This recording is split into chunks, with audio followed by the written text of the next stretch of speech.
অনেকেই বলেন কেন আমরা নিয়মিত ভিডিও আপলোড করি না। আসলে কি বলবো ভাই, আমরা যদি 10টা কাজ করি হয়তো 9টারই ভিডিও করতে পারি না। হয়তো এক একটা ভিডিও করি যখন একটু ফ্রি থাকি, কাস্টমার থাকে না, সেই সময় হয়তো ভিডিও করি। আর ভিডিও করলেও সেই ভিডিও এডিট করারও সময় থাকে না।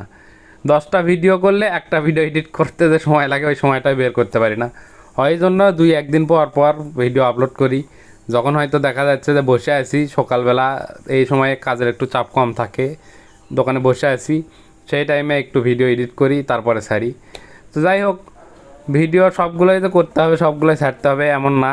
ভিডিওটা আসলে শখের বিষয়।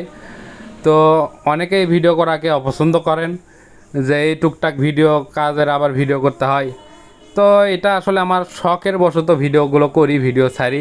যেহেতু আমার পেজে মনিটাইজেশন আছে, দীর্ঘ 2 বছর যাবৎ মনিটাইজেশন আছে, তো এই জন্যই ভিডিও ছাড়ি টুকটাক যাই আসে আর কি। তো এই যে কাজটা হয়ে গেল, চার্জারটার প্রবলেম ছিল।